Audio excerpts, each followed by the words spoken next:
Hello, everyone. It's about 2 minutes until the start time. We are most likely going to start a minute or two after the actual start time, which is 1 p.m. Eastern. So we'll start about 1:02 p.m. Eastern. Just as a reminder to folks, if you do have any questions, please post those questions in the questionnaires box, the question box that's available to you, and go to webinar control panel, and we'll do our best to answer those questions as we go along throughout the session, or we'll answer them or try to answer them towards the end as time allows. So we'll start about 1:02 p.m. Eastern. Thank you.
Hello, everyone. It is 1 p.m. Eastern time. We will actually be starting at 1:02 p.m. Eastern Standard Time, just to allow people to get in, and so that way they can get the full session.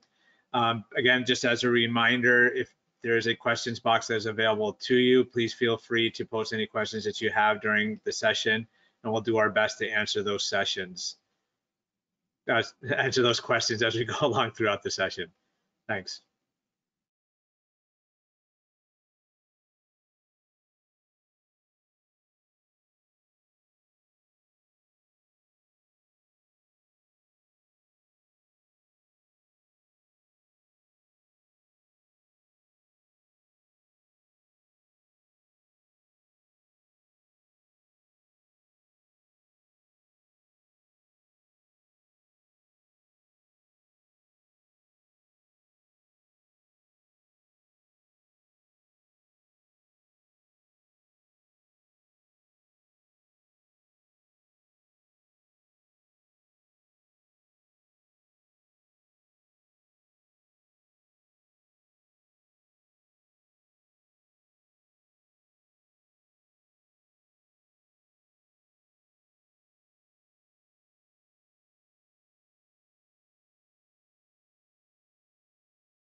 Hello, everyone, and welcome to the third session of week 3 of the DMARC Bootcamp. Again, my name is Shazad Mirza. I am the Director of Operations for Global Cyber Alliance.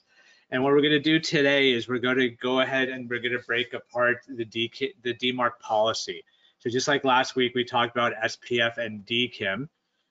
We broke it apart and we talked about the different tags that are associated when you're creating those records for both of those. We're going to do the same thing with DMARC. We're going to talk about the different parts of it. And basically, by the end of this, you should be able to understand or have a good understanding of how to implement the DMARC policy and what are the different components involved with the DMARC policy.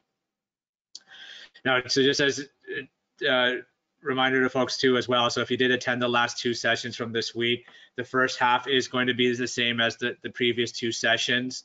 The last half of this is where we're going to show you how to actually do the implementation, but we're going to be using two different cloud DNS providers. So one is going to be Google Cloud DNS, and the other one is going to be Ionis from oneandone.com. So we'll just show you how to create entries in there, and because it's pretty much similar to if you're using other ones like GoDaddy and such. So just as a reminder, when we get into to start off with is with DMARC, remember there's two parts to DMARC. So you have to make sure you have both parts in place in order for DMARC to work correctly and work successfully. So the two parts are the DMARC policy. So you as a sending organization need to implement and put in place the DMARC policy. So that's something you have to create. No one's going to create that for you. Okay, so that's something you have to put in and create into DNS, and that's what we're going to be doing and then talking about in this session, is how to create that policy. Right, the other half is the DMARC verification side, where the receiving end needs to enable that and turn that on in order to check all the incoming messages for a DMARC policy, so that way they can treat that message according to the policy.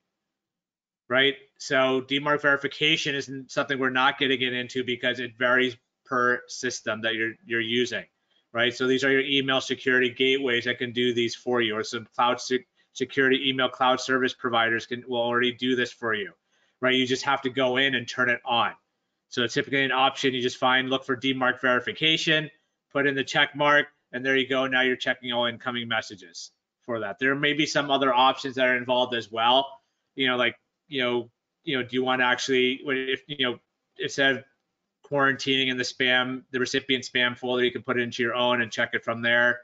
And then do you want to actually send reports? Those kinds of things, you have options. But in most cases, it's just a check mark to turn on DMARC verification. So don't forget to do that part of it. And the best thing to do is to look up or work with your service provider and ask them if DMARC verification capabilities are available and how you enable them and turn them on.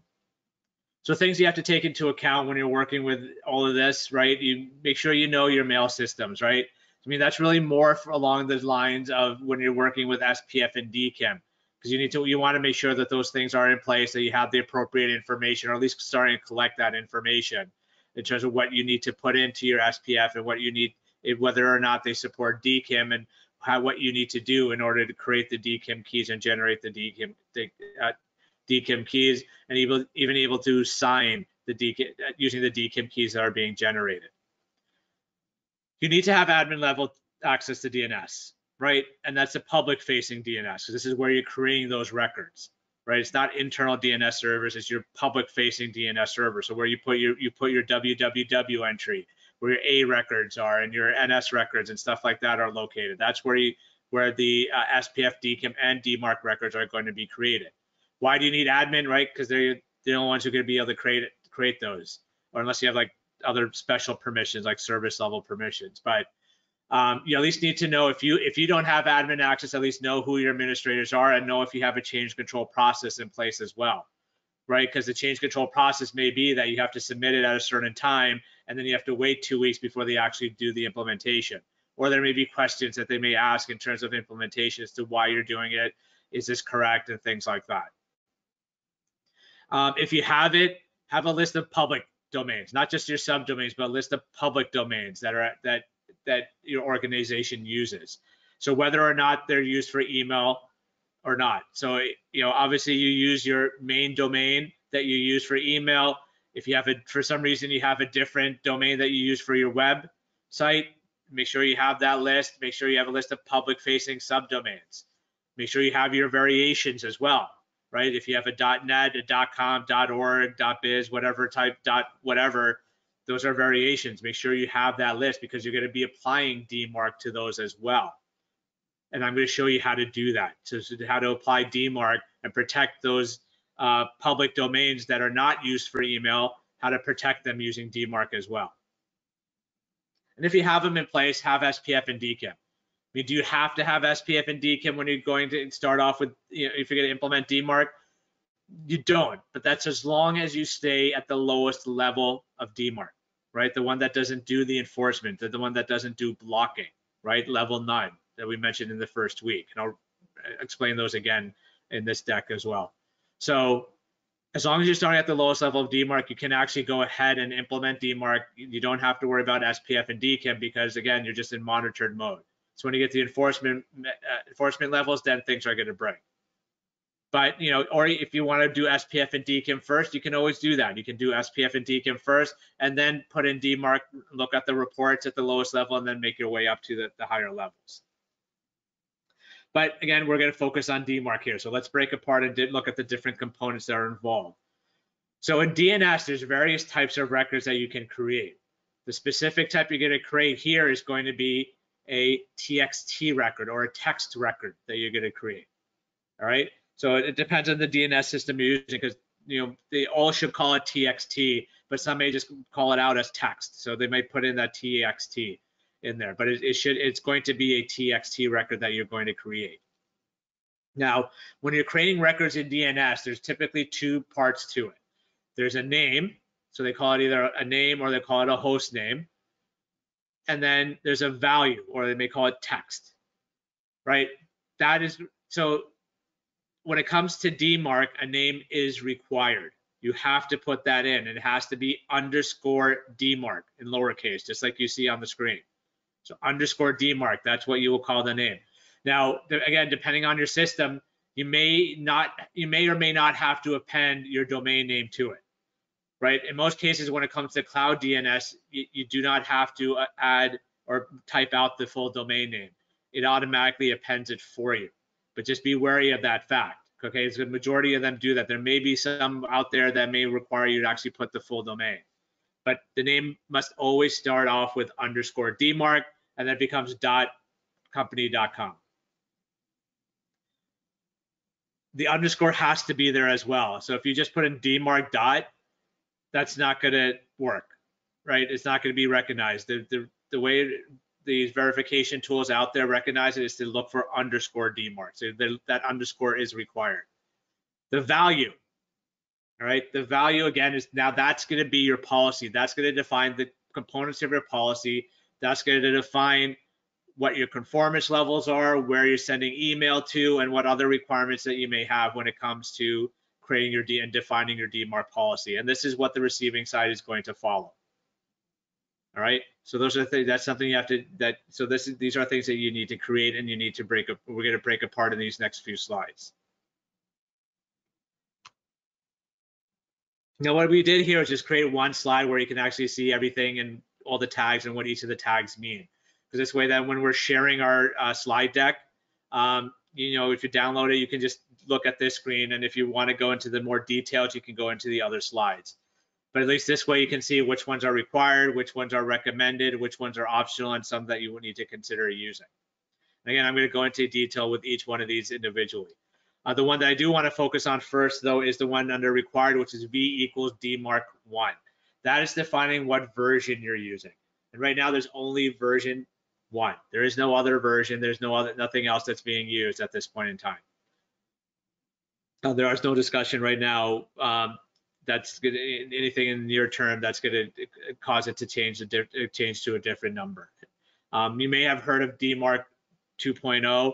What DMARC 2.0 is when they talk about that, it's actually using DMARC and using another component called BIMI. So it's another mechanism. We're going to talk about that in the last week of the boot camp, and I'll show you what it is, how you actually implement it. I'm not going to do a demonstration, but I'm going to show you the information that you need in order to implement and create a BIMI record.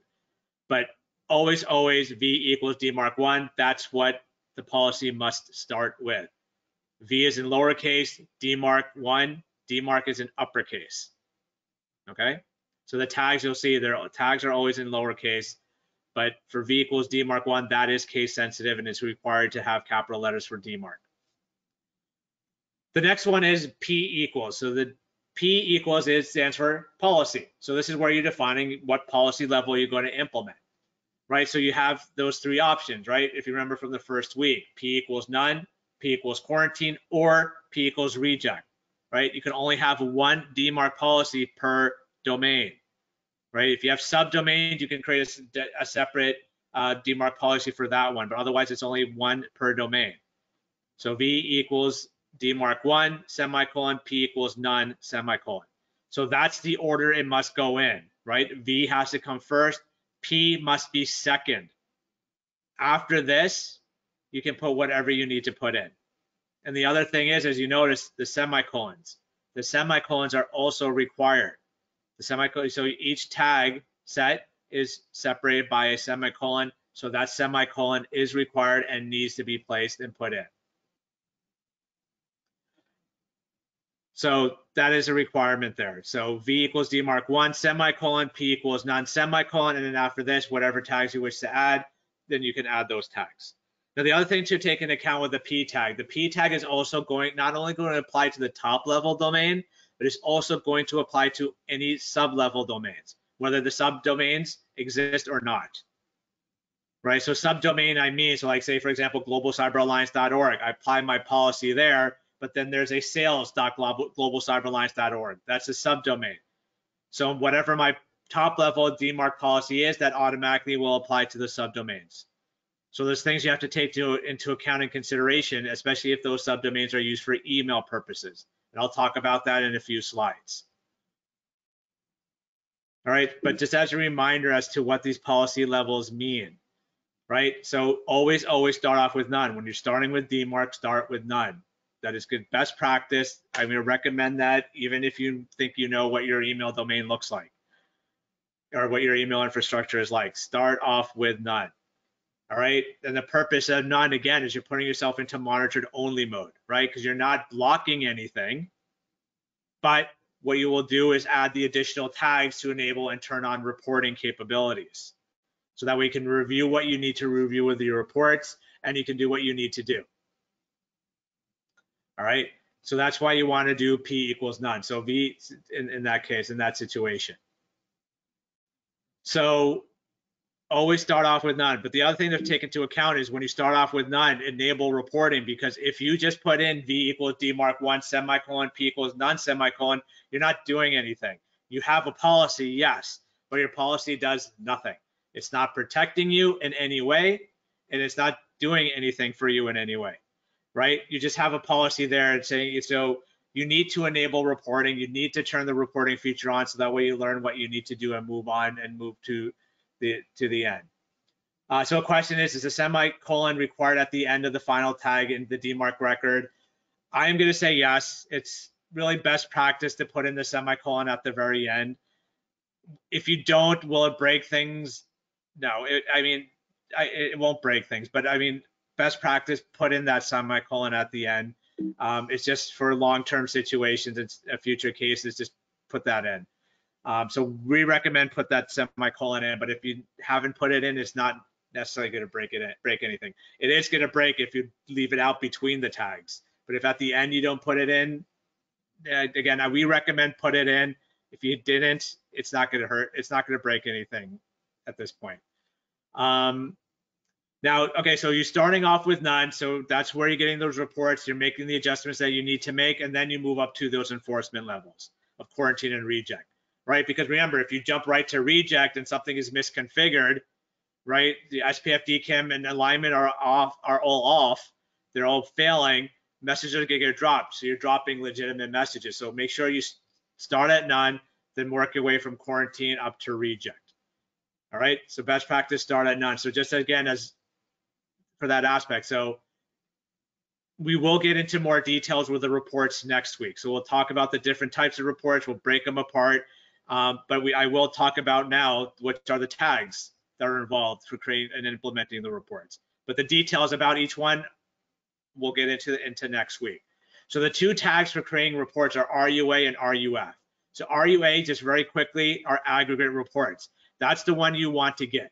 So in the previous slide, we said that it's required, that RUA tag is required. Technically, it's not required. So if you don't put in the RUA tag, your DMARC policy would still work. We're saying that it's required, especially if you're at the level none, because you need to get those reports, right? Again, because if you're at policy none and you don't have anything after that, you're not doing anything with your DMARC policy. You need to get those reports to review it. And aggregate reports are the ones we're saying required, because the aggregate reports are the ones that are going to tell you what's going on. That's the one that's going to give you the sending IP addresses that are using your domain. So whether they're legitimate or fraudulent, it's going to give you whether SPF is passing, failing in terms of DMARC alignment. Same thing with DKIM. It's going to tell you what's going on. So it's going to give you that aggregate view of what's going on with everything. So you want to have and you want to get those RUA, you want to implement the RUA tag. And I know there's a question in here. Nope, that's about the other one. Okay, so RUF is the forensic or failure reports. The forensic reports are the ones that's going to be a full-blown message. There's a question that's like Google or Office 365. Google, Microsoft, and a lot of other big email service providers, they don't actually send forensic reports or failure reports, which is true. They don't. Should you have it? It doesn't hurt as long as you're sending it only to yourself. But I'll get into more detail as to why they don't send it, and what the RUF reports actually look like and the aggregate reports look like next week. So I'll go more into more detail on that. Now, how do you put these in? So when you put this in, so again, B tag first, P tag second, semicolon, then RUA equals the mail to colon and the email address. So that mail to is important, right? That has to come before the email address that you're sending the reports to. Then semicolon, RUF equals mail to colon and the email address, semicolon. Okay, so that's how you're going to set this up and how you're going to send reports to these email addresses. What email addresses should you be using? The email address can, by default, it can only be sent to the ones that are internal to your own environment. So it has to be your domain. So whatever domain you're applying the policy to, that's the domain you're going to be sending the emails to. Can you send it out to somebody else in a different domain? Yes, you can. But there's additional steps and additional actions that have to be taken in order to do that. Okay, and if time allows, I'll show you what you need to do in that case. Otherwise, we'll make sure that under the resources on the Bootcamp site that we have, under the resources, we'll make sure that it lays out how to actually do something like that, to send to external sources and how they can actually receive and accept those reports. Now, if you need to create add more than one email address. So you can do that. You can add multiple email addresses. What you need to do is separate each one by a comma. So you put in RUA equals mail to colon the first email address, comma, mail to colon the second email address, comma, mail to colon the third, and so on. How many should you actually use? The recommendation is not to put in more than 3 or 4 email addresses. Because what could potentially happen is if you have too many in there, after 3 or 4, they may not get they may actually not get all of the reports. They may only get partial reports, because some of the verification side they don't go past 3 or 4. So that's why the recommendation is to stay within 3 or 4 email addresses. I mean, really, what you should do is you should actually use a generic email address, and the reason for that is because remember, this is a generic account. Sorry, this is a public record that you're putting this in.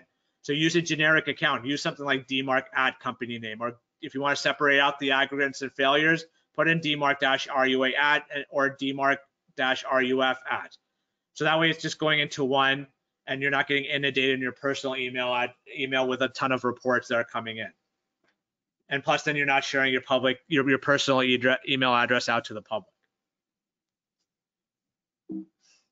So now the remaining tags we're going to talk about are actually they're optional. So meaning that if you do not explicitly define these, the default setting is what is actually going to go into place. So the defaults for each of these tags will be used if you do not explicitly define it. So the first one is the FO tag. So the FO tag is only going to be applicable if you have the RUF tag in play, right? So if you don't define the RUF tag, this tag technically is not going to work. I mean, it'll be set to the default, but there's nowhere to send the reports to. So it's not gonna actually generate a report. So you have 4 options in terms of for implementation. Now, what it does is going to basically be triggered based on whether SPF and or DKIM fail. Okay, and the settings are the options you have there that you see listed are based on that. So the default is set to 0, so FO equals 0. So if you don't define it, it'll be the default, which is to generate a report if all underlying authentication mechanisms fail to produce. So that means if DKIM and SPF are failing and fail to produce an aligned pass. 1 is to generate if any, so either or. So in any situation, so either or is then generated. D is strictly for DKIM and S is strictly for SPF. So DNS you would only use if, like, so for example, if you know that DKIM seems to be working fine, but this SPF seems to be constantly having issues, and you want to try and see if you can get a failure report for an SPF issue, you can put in FO equals S and just focus on the ones that are generated because of failures with SPF. The next two are ADKIM and ASPF. These are also optional, and what you're doing is defining the level and how to handle alignment mode for DKIM and SPF, right? If you remember back in week 2, we talked about alignment in terms of alignment, that for DMARC to pass alignment, for DKIM and SPF alignment to pass, the domains must match, right? The domain in the DKIM signature must match the from domain. In SPF, right, is the envelope from or recipient from that has to match the from domain. So as long as they match, you're fine. But there is some flexibility that you can have. So in terms of like subdomains, so R equals relaxed alignment is the default. So ADKIM equals R or ASPF equals R. So that means is that it's relaxed. So meaning that if a subdomain is in the from and the DKIM and SPF is being used by the top level domain, it's being relaxed in that sense. So it says, okay, you know what, we'll allow it because at least the domains match, right? At least it's the same top level domain, even though it is a subdomain. Strict is going to say like, no, it has to be exact. So if it's a subdomain, it's not going to allow it. The subdomain must be the same domain in DKIM and SPF. That has to be the subdomain. So everything has to match exactly in order for that to be allowed. So that's why the relaxed is the one that's typically set to the default, right? Just to allow you to go back in your reports, check them to make sure that everything is set up correctly. It's really, in all honesty, I don't see the S1s, the strict alignment being used too often. The only times I really do see it being used is with DKIM as opposed to SPF, because DKIM you can actually have more control over, whereas SPF, especially with the third-party vendors, you get to run into some issues. You could potentially run into issues there. Do you have to use both together, ADKIM and SPF? No, you do not have to. You can use one or the other. So you can just put in ADKIM equals S and leave ASPF out. That will automatically just use relax. You can leave them both out. You can use whatever combination you want. So if you want ADKIM equals to S and you want to define ASPF equals R, you can do that, right? So that's those tags are independent of each other. They don't rely on each other in any way. Does ADKIM and ASPF do anything when P equals none? No, technically at that point, it doesn't do anything. If you're at P equals none, yeah, it's not going to impact it because your policy is set to none.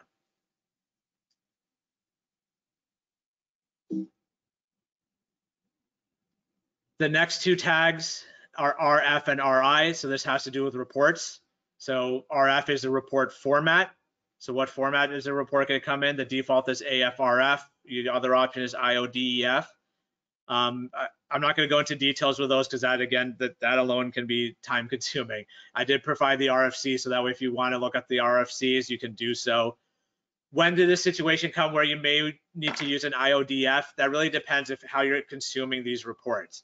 And that's really with the SIM devices. So if you have a SIM type device, so you can actually incorporate some of this stuff into like Splunk and other types of SIM devices.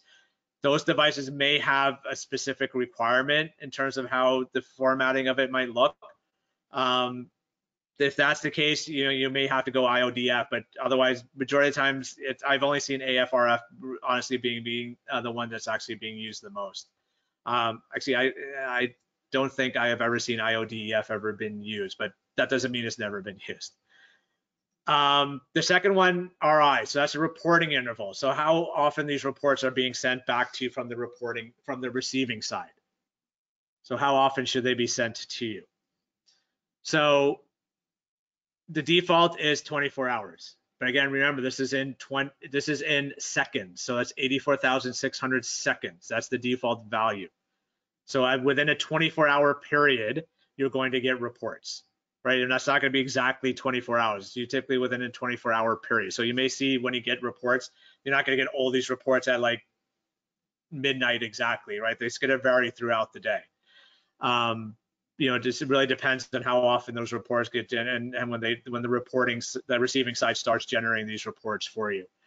So it's within a 24-hour period or whatever time frame that you define in there. So the only time I've seen anyone actually lower it is because they're dealing with it. They're actually dealing with a spam campaign that's impacting their environment. So they'll lower it so that we can get reports relatively quickly, so they can look at those SPF and DKIM settings and make adjustments and make modifications as they choose to. So those are that's the only time that I've actually ever seen it. Otherwise, I don't see people really mainly ever using and putting in the RI tag. So that's reporting interval. And then there is the percentage tag, the PCT tag, right? The PCT tag is also optional. I personally don't recommend you should use it, but you can use it if you choose to. For the percentage tag, the value is anywhere between 0 and 100. Default is set to 100. But the purpose of it is to basically say if you put in PCT equals 50%, you're basically saying and telling the receiving side that 50% of my messages you can apply the DMARC policy. The other 50% you don't have to apply a DMARC policy. Problem with that is that you cannot define which messages. So you don't really have control over which messages that you're actually doing things like that with. So that's where I'm not, it's not really seeing what the benefit of doing it. I mean, you can put it in. So like one person is asking is if that, if you set to quarantine equals 5%, you can do that, but you're not going to define which 5%. The other problem is if you decide to put in a quarantine or reject and you put in your percentage levels of 0, it's going to be the same as the lowest level. So quarantine at PCT equals 0 is the same as P equals none, but then you have P equals reject, PCT equals 0, it's the same as P equals quarantine. Yeah, I mean, it's a good question. Why would you not want to have messages restricted by DMARC? I have yet to see a good reason for it that's been provided to me, so I'm not going to go over the possibilities. But there still haven't been good reasons in terms of doing that. There's a question here that says, when you set P equal to none, online tools like MX Toolbox show that no DMARC records exist. That's interesting because I have used MX Toolbox and people have set their DMARC policies to P equal none, and it does show up. So either the record is set up incorrectly. That's the only reason it would not show up.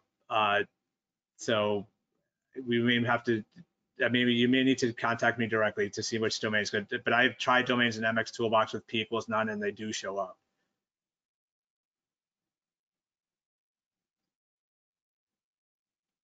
So with a percentage tag, again, just remember if you're using it, just take that into account.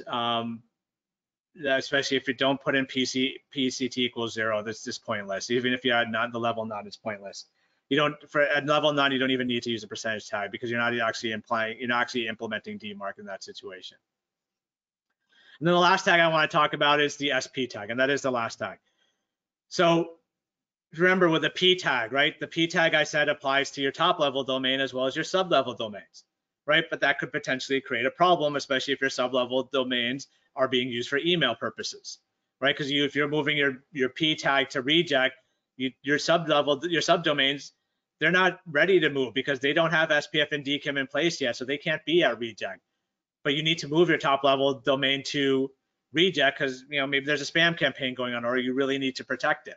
So that's why they put in the SP tag, right? That's your subdomain policy. So at the top level domain, you can say, okay, we're moving up to your level of reject, but this is what the policies that should be applied to our subdomains. What are those policy levels? They're the same as the P tag. So you put in SP equals none, SP equals quarantine, or SP equals reject. All right. So that's when you would use that, something like that, when you're if you have those subdomain level issues, right? Then they're using for emails. But it could also be the other way around. If you have no subdomains, but you're still reviewing reports and you're at P equals none, put in SP equals reject, right? Because then that way no one else can use subdomains. So if you're not using them, stop other people from using them. So put in SP equals reject, right? So that way you're protecting those subdomains and preventing them from being used. Okay, and that way you don't have to create a separate policy for every single subdomain. So you're even protecting www by doing that, by putting in p equals reject, or sorry, sp equals reject. Okay, so those are the two options when it comes to using the sp tag and when you should actually use the sp tag.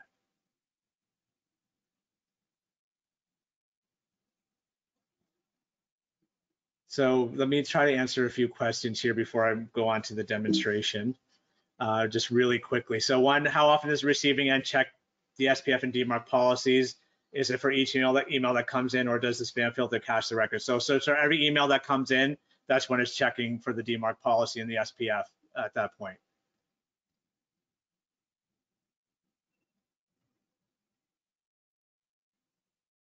All right, so I just want to get to that question. So so now at this point here, this is where you're going to create your DNS TXT records, right? You just need the basic to start off with. You don't need to have all those additional tags. The only one to take into consideration is the SP tag. All right, so the SP tag is the one you should really consider and make sure that, you know, if you don't have subdomains, put in SP equals reject. If you do have subdomains that are being used for email, put in SP equals none. So that way you can at least shift your top level domain and still, you know, not impact the sub level domains that are actually using email. So, you know, at this point, you should be able to, you know, have enough information to create those tags. I mean, obviously, if you want to go back, listen to the recording, read some other documentation to help you out. But at this point, you should be able to get started and start implementing DMARC at the lowest level at none. So now what I'm going to do is going to switch over to a demonstration. I'm going to show you how to create the records in one-on-one and Google Cloud DNS. Just as examples, it's pretty much ends up being the similar case when you're using other things like GoDaddy and like HostGator or Amazon Route 53. They trying to get to the DNS areas may be a little bit different, but actually doing the implementation and actually using it should be pretty much the same aspect in what you're doing. So what I have here is the first one is Ionis that I'm showing you here. There's a domain that we have called gca.com. So I'm going to show you how to create some records here. The main one is our domain, which is actually a live and used domain. It's got2dmarc.org. So got2dmarc.org when we actually use Google Cloud Platform, Google Cloud DNS to do this and create it. So what I'm going to do is similar to what I did with the last two sessions. I'm going to use Office 365 as my core example to create the different records. But I'm going to show you some other things as well, some other options as well in terms of just to give you an example of how to create different types of DKIM records, DKIM policies. So the first thing we're going to do is to create the SPF record, right? So we're going to go in that order. So we're just going to go SPF, DKIM, and then DMARC. So when you're creating SPF, right? So technically all you have to do is you can go into your DNS, and depending again on the type of system that you're using, some systems, they will allow you to create separate records for your TXT records, right? So you just click add record, you define the record and then the type of record you're going to create, right? Some DNS platforms actually combine everything and put them to just in terms of organizations, they're gonna have you put similar records together. So remember, when it comes to an SPF, when you create a record, the record name is going to be blank, right? So even if I try to create one here and I try to create the record, it's going to tell me that something similar already exists. It's not actually something similar already exists. It's just there's another area where I need to create this. So if I go down here, I see that I have TXT record. And remember, when you create a blank name, the blank name is not actually a blank name. It's what it's saying is use the parent name or the default domain name for the name of the record. And that name is got2dmarc.org. So what I'm going to actually do in this situation is I'm going to add the SPF to this because this is already a text record. So I would actually click on add item, and this is where I would start putting in the information that I need for SPF.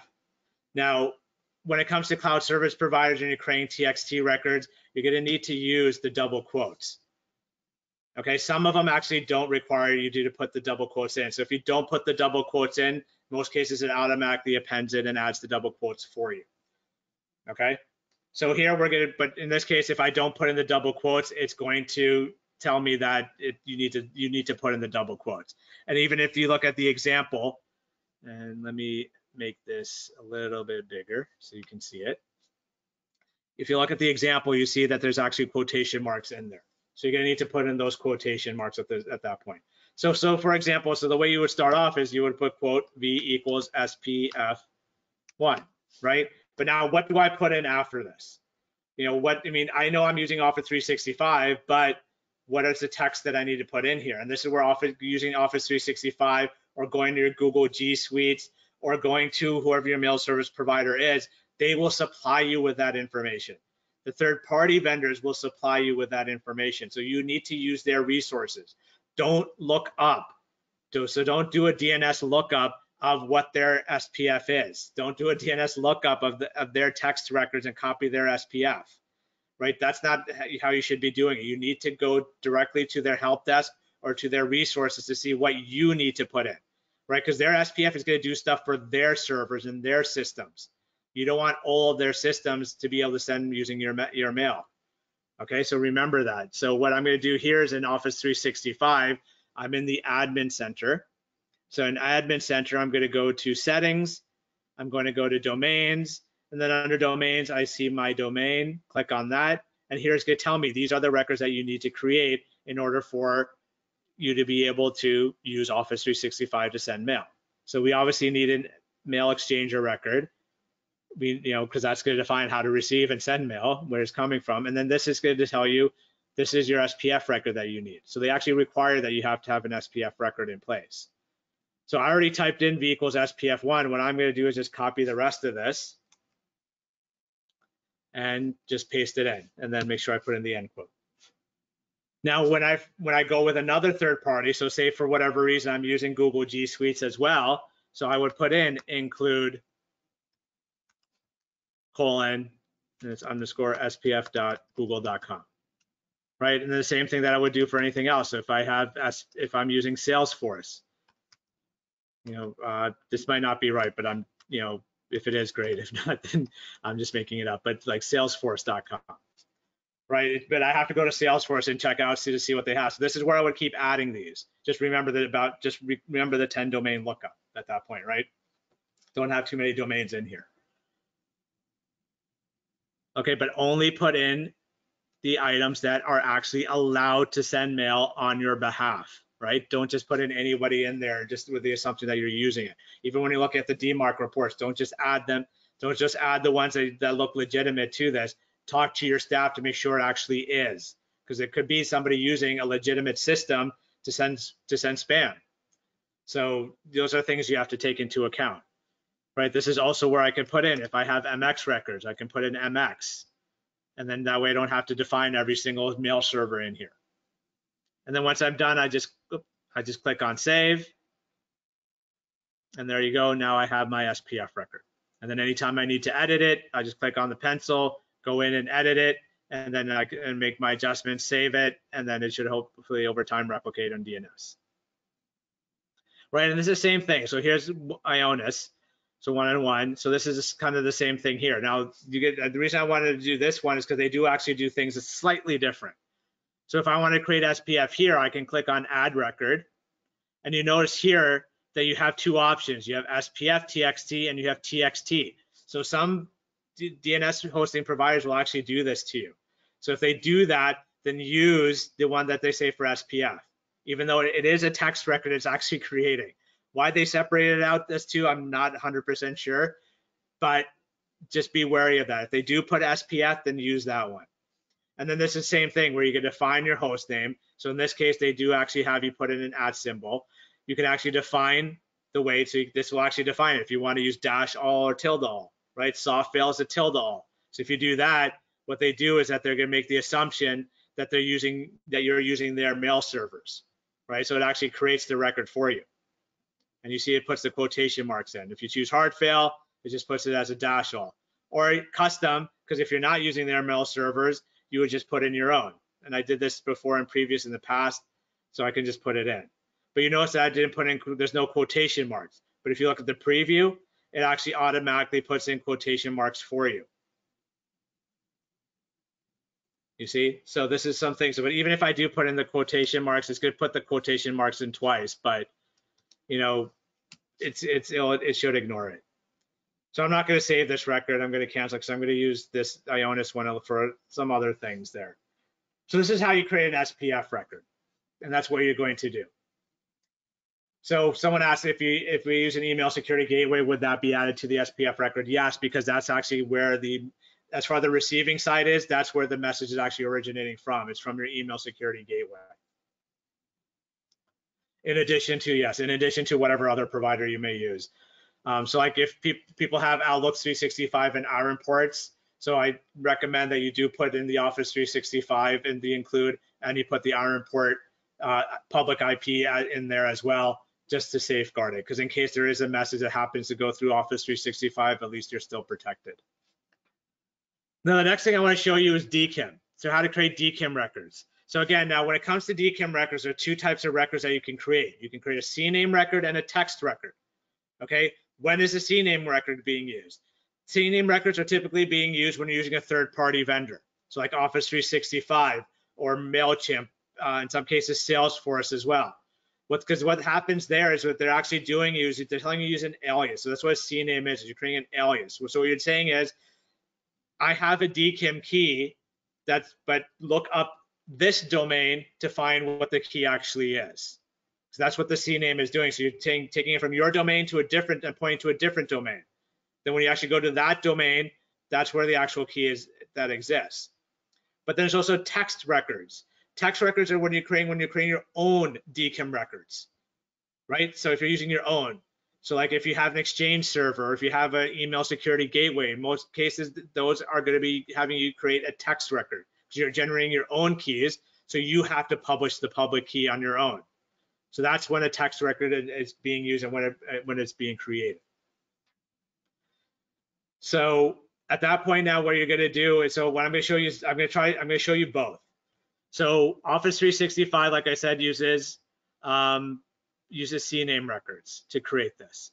So what I'm going to do is under the admin center on the left-hand side in the menu, I'm going to go down to Exchange. Under Exchange, you go to Protection, and from Protection, you go to DKIM. And soon this loads up, I will show you. So under here, you go to Protection, and from Protection, you make your way to DKIM.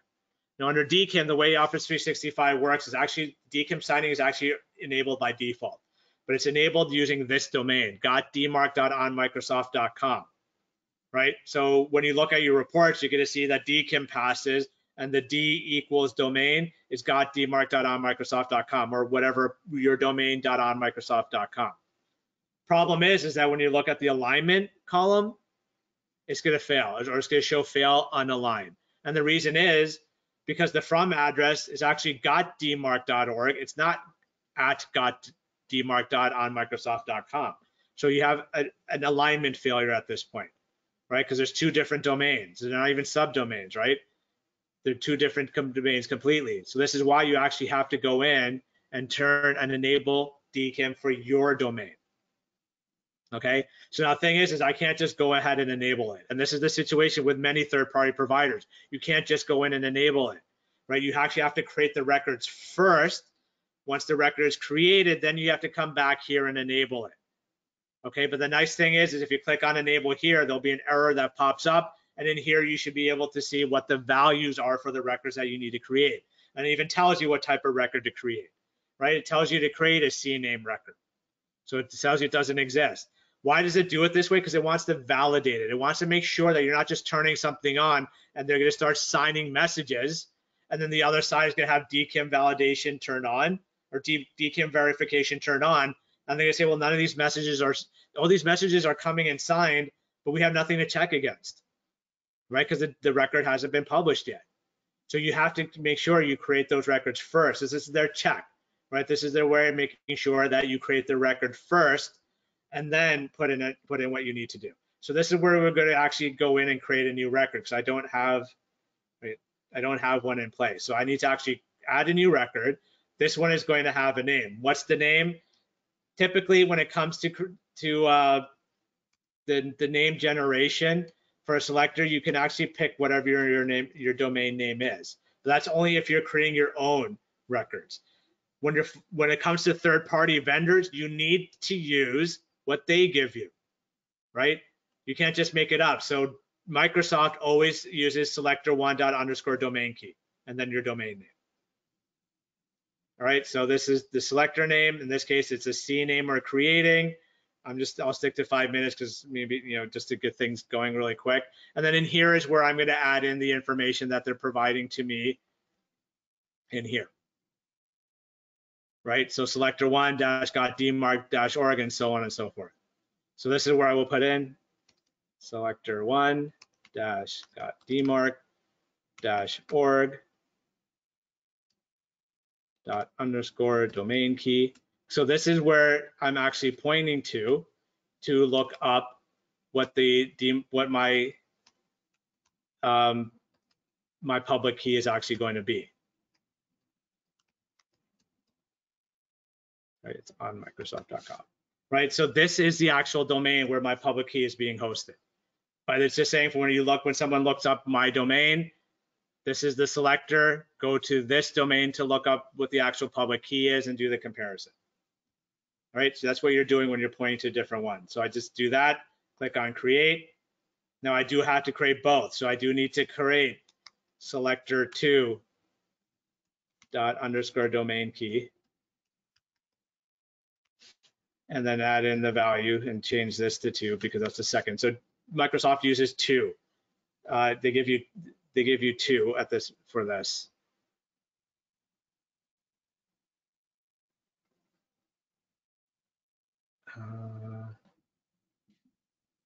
Not sure what happened here, but that's basically what you would end up doing. So I'm just gonna cancel it just for sake of time.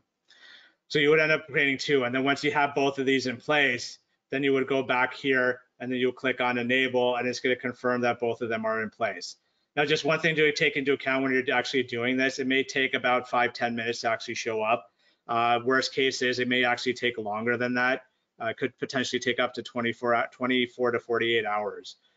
So don't worry. I mean, if everything looks correct, everything looks right, don't worry about trying to keep on come back every few minutes to check it and click on enable. But you need to click on enable in order to have the signing feature turned on. Otherwise, signing will not happen. All right, so that's how you actually create a CNAME record.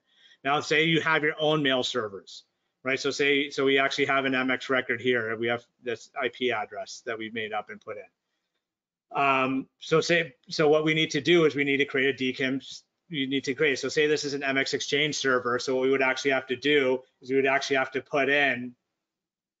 What we would have to do is we'd actually have to put in the like something like DKIM Exchange, install that on the Exchange server and have that generate the key. And actually that's what and that tool will be used to sign all the messages. If you have email security gateway, again, the same thing.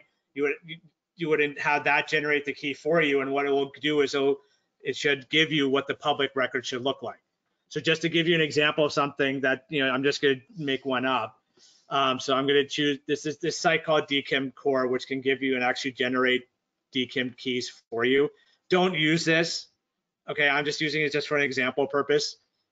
You don't want to use this because I don't know who DMCore is. I don't know if they're trustworthy or not. So I can't speak to them. But I don't know if they actually keep, because they generate a private key for you and they generate the public key for you.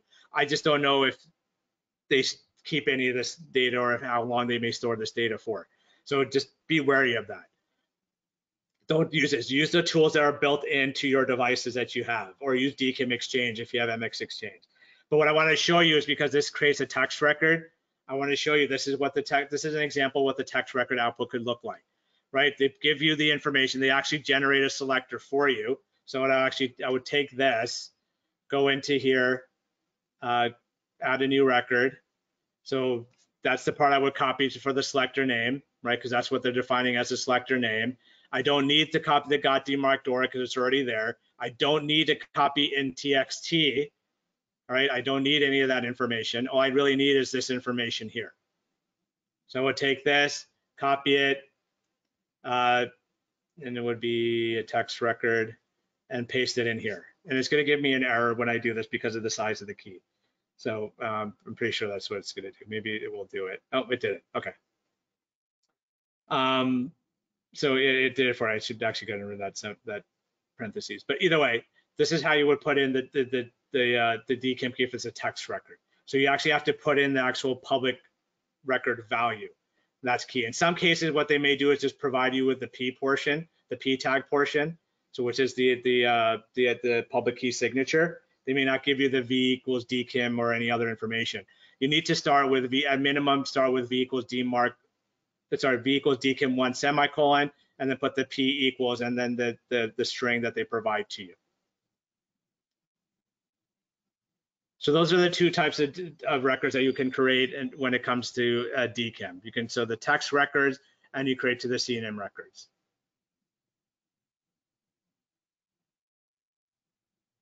So what CNAME keys are you pointing to in the 0365 value? I'm pointing to the ones that they provide to me in here. So the ones that they're providing right here. So it's a little small here.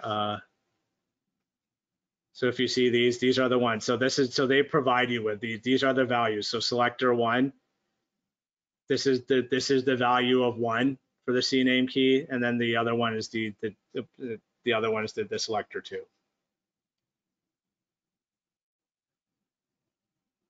All right, so those are the ones that that we're using in this situation, in this case. Now let me show you how to do DMARC, and then I'll come back to all those questions. So we have a few minutes left. So I am going to go 2 minutes over because we did start 2 minutes late. So DMARC. So how do you create a DMARC record? So in this case, I'm not going to show you some sort of tool to use because you don't. There's nothing in Office 365 that you would use. You know, there's nothing in G Suite that will tell you. I mean, they give you examples of something in their resource documentation, and you could use those. But I'm just going to create it based on what we just learned in those past few slides. So what I'm going to do, I'm going to create a new record, right? Remember, underscore DMARC. That's what it has to start with, underscore DMARC. It's going to be a text record that I'm creating. And then here is where I'm going to start creating my DMARC record, right? So it's a text record, so I need to put the quotation marks in. So V equals DMARC 1 semicolon, right? Always start with that. DMARC has to be capitalized. Next tag that's required is P equals, right? P equals, remember, it has to be the second tag in the policy. So I'm going to start off with P equals none semicolon. And then after this, I put in the tags that I want to use. So RUA equals mail2 : DMARC at .dmarc.org semicolon RUF equals mail2. Oops. Right, and then end quote. That's all I need to get started. I'm going to do this, put it in, get started, and I should start getting reports within the next 24 hours. So I hit create, and now right there, right up top, there's my DMARC value and my DMARC record. Right, so as you can see, it's easy to put it in. Now the hard part comes is to, once I get those reports, and now I need to start reviewing those reports. Right, that's where the hard part's going to come in. Now, when you do this, in the most cases, the only thing you're going to most likely change in here is the policy level. So say, you know, I'm ready to go to reject. I just change this to reject, hit save. Now I'm at reject policy. That's all I had to do. But again, right, do the analysis of the reports first before you do this, right? And then also take into consideration, do you have subdomains? So say I do have subdomains. I put in the SB equals none. Click on save. There, now my top level domain is protected, but my sub-level domains are not. But then on my sub-level domains, I'll create a DMARC policy, SPF and DKIM separately for each one of those. Right? I mean, do I have to put in SP equals reject? No, I don't. I can actually just delete this, and now at this point, everything is in my top level and sub-level domains have the reject policy applied to it. So those are the things that you would do, and these are the things that into setting up DMARC, right? And you just make those modifications. You want to put the RI tag, and you can put it in. You know, if I want to say, like, based on my policy, so ADKIM has to be strict. Oops, spelled correctly, of course. So ADKIM has to be strict, so I can just add that in. So I can add and modify these as needed. Right, because in most cases, the modifications you're going to be doing is to your SPF, and you're going to most likely be adding additional DKIM keys that you need and that you'll be putting in. All right, so that's how you create the DMARC record and what you do with the DMARC record. So what I also want to show you when it comes to DKIM is I want to show you two things. One, say that you have no email for that domain. So I'm going to switch back to Ionis here, 1-in-1. So we have gcaaid.com. This is, the actual domain that is under use is gcaaid.org, right? But we use gcaaid.com, all right? We have that because we wanted to protect ourselves and we purchased that domain. But we don't use this domain for email purposes, and it's not actually used for web or anything like that. So what I can do here is I can start creating records, and you can create 2 records to protect yourself and prevent this domain from being used in spam campaigns. So the first one I'm going to do is I'm going to create an SPF record. So I'm going to add SPF, right? Remember the @ so it's a text record. Host name is going to be @ I'm going to put in v equals SPF1-all. And that's it. So in essence, you're creating an empty SPF, right? Because the reason you're doing this and you're creating this is because this way people who are using just SPF verification, when they see this, they're going to say that, oh, this is coming from a domain called gcaaid.com. Let me look it up. Oh, this doesn't have any mail servers that are authorized to send mail on its behalf. So that means this mail should be considered a fail, right? So at least you're protecting yourself that way. That's why you create the SPF record, right? So that way you have an SPF blank SPF record, and then you do DMARC. So I click on add record. Now in this case, there's not a special one that they create for DMARC, so I'm going to choose TXT. So here again, right, underscore DMARC is the host name, and then you put in the value, and you can just put in the value of P equals reject. Me personally, I like to say that, you know what, I want to see if any of these messages actually go through, or if anything actually gets generated. I put in RUF equals back to this address again. I mean, I should be using DMARC, but that's fine. Sorry, I forgot the mail to as well. Mail to : there. Right, and now I have my DMARC policy at reject, and I have this policy set up so that way I actually get mail. Now, there's a problem with this. I want if anyone recognizes it, what the problem is when I did this. Right, the domain is gcaaid.com, but look who I'm sending to. I'm sending to dmarc.org. Right, what did I say when it comes to these reports? You can't send reports by default just to anyone. You can only send them to your own domain. So in this case, this is not going to work. Right, my email address at dmarc.org is not going to get any email messages or the reports from gcaaid.com. Right, because there's something that they call email destination verification. What that means is that it's a protection mechanism. That way you can't just send or spam anyone with DMARC reports, right? At the receiving side, if you do want to send to someone outside of your organization with a different domain name, they have to accept the reports by creating a DMARC record on their end to accept your reports. So how do you do that? So if you give me another minute or two, I'll show you right now how to do that. So what I'm going to do is go back to my DNS for got.dmarc.org, and in got.dmarc.org, I'm going to create a new record to accept reports. So in here, I'm going to say that gcaaid.com is sending me reports. So I want to accept reports from them. .report, right? So gcaaid.com .report, in essence, gcaaid.com is sending me reports. .underscore DMARC. All right, that's the name of the record. So in essence, you're saying allow gcaaid.com to send me DMARC reports. It's gonna be a text record that I'm creating, and then in here I just add in quote v equals DMARC1 semicolon end quote, and that's it. I don't need to add anything else, right? Because the policy is for gcaaid.com to follow. This is just the policy to say gcaaid.com is allowed to send me reports. So I click on create, and now I can actually receive reports from gcaaid.com. Unless you're Google, because Google, for whatever reason, will send you the reports regardless of whether you authorize it or not.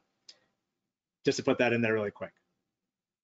So those are the different things that you can do in terms of creating your SPF, DKIM, and DMARC records, and what you're going to do, and what you would need to do. So just going quickly back to the slide deck. So just their next steps, the next actions that people should be taking. So at this point, consider adding in your DMARC record. Create the DMARC record at the basic level, just like I mentioned. So create that record name of _DMARC, put in a P equals none with the email addresses and start getting those reports. If you have any questions about this, email me or email us or post a question onto the community forum, right? Or like I have here, set up a conference call with us and we'll help you go through the steps. There's no cost to that to talk with us about it. Okay. And plus also, you know, if you're worried about credits, if your domain doesn't have DMARC on it and you put in DMARC during the bootcamp, we'll give you an additional 3 credits. So upcoming webinars. So next week is all about reports. We're going to talk about the aggregate forensic reports. I'll tell you a few quickly high level what things to look for and talk about some other things as well. And then week 5 is a wrap up session, which will talk about things like BIMI. We'll briefly talk about ARC and to introduce you to some other email protocols as well that you can use alongside with DMARC. So I know we're 4 minutes over. I'm just going to take a look and see if I can answer a few questions really quickly. If I can't get to those, then please post those questions on the community forum or send me an email directly. And I'll put my email address up just so you have it in case people need a drop.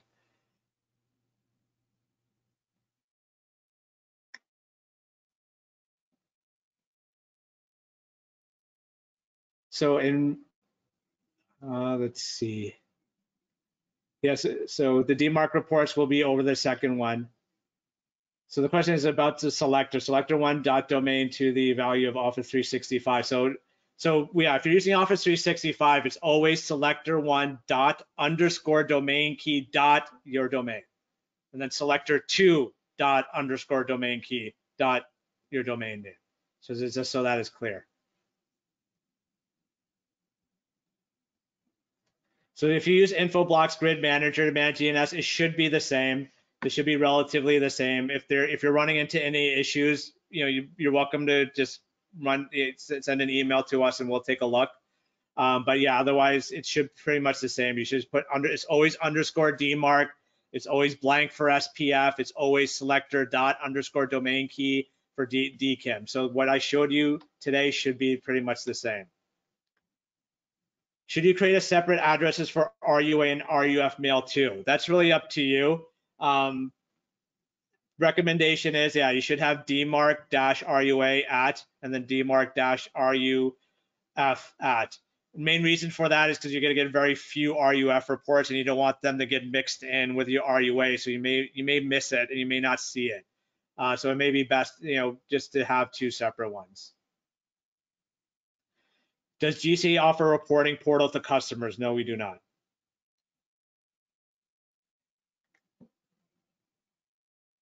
We can give you a list of different portals or that we have, and that will be in the next week's session. We can give you the list of different ones, the free ones and paid ones that you can visit and you can take a look at. So that we can provide to you, but we do not offer our own reporting portal.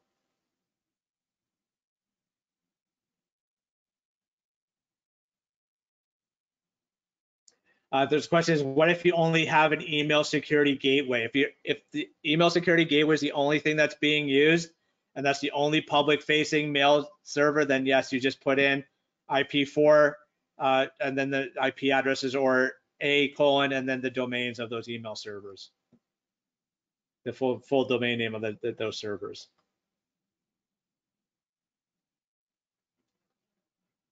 All right, so those are all the questions that I see. Again, if you don't, oops, sorry, here's one more. Would you use the signing keys created by IronPort ESA for text records in Liquid Web? Yes, IronPort uses when you're generating keys using IronPort and doing the signing, it is TXT records that are being used. So if Liquid Web is your DNS provider, then yeah, you would create TXT records and you will publish that P equals. So you put in V equals DKIM1 semicolon P equals and the string that's provided to you by the IronPorts. Typically, IronPort should actually give you the full value that you would need to input into DNS. Just remember what selector name you use, because that selector name is what you're going to put in for the name of the DKIM record. So selector dot underscore domain key when you do that. Does the top level SP setting override subdomain DMARC records? No. So if you have SP equals none and you have a DMARC policy applied to your subdomain, that DMARC policy will be the one that's going to be used. So if you're one of your subdomains is at reject and your other subdomain is at none, that reject for that subdomain will still apply. Will apply. So the sub double domain is what's actually going to be policy is what it is actually going to be used. All right, so that is the last question that I see. So again, if you do have any questions that you think of afterwards, or if I missed it for some reason in the list that's here, there's a lot of great questions here, but I think I got them all. Just send us an email, or again, just go to our community forum and post a question there. Again, thank you everyone for joining. Please make sure you are registered for the reporting session next week, so because that is going to be very critical to DMARC.